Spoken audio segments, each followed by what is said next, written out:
Let me start with very important question. Why should we learn phonetics? ليه لازم علينا اللي احنا نتعلم الصوتيات؟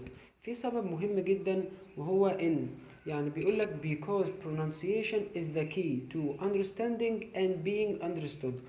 يعني أو النطق هو المفتاح علشان تقدر تفهم المتحدث الأصلي، وعشان المتحدث الأصلي ده يقدر يفهمك لازم تكون معاك صوتيات قوية جدا، لازم تكون عندك مخارج حروف واضحة جدا عشان يقدر يفهمك.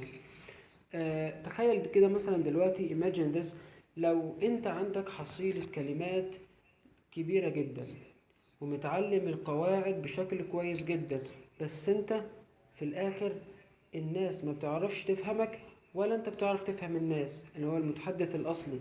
ليه كل ده؟ علشان انت ما عندكش مخارج حروف واضحة، فبالتالي هم مش قادرين يفهموك، وبالتالي برضو انت مش قادر تفهمهم. فده مهمة بقى الصوتيات. اول حاجة من مهم الصوتيات you speak clearly and confidently، هتتكلم بوضوح وبثقة كبيرة جدا. تاني حاجة you understand native speakers even they talk fast، حتى لو هم بيتكلموا بسرعة هتقدر تفهمهم، لان انت معاك المفتاح اللي يخليك تقدر تفهمهم وهو انك درست صوتيات. تالت حاجة هتتجنب مواقف محرجة كتيرة جدا، زي مثلا عندك كلمتين يعني الفرق ما بينهم. تعال بص على الكلمتين الأول. كلمتين هي شيب وشب، الفرق ما بينهم ايه؟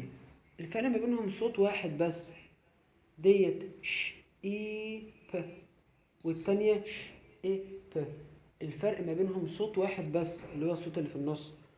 تخيل لو انت بتتكلم عن مثلا سفينة، وفجأة المتحدث الأصلي سمعك بتتكلم عن شيب، أو لقاك يعني قلت شيب، فبالتالي تخيل كده موقفك هيكون عامل ازاي قدامهم لما انت بتتكلم عن حاجة وفجأة دخلت في حاجة تانية خالص.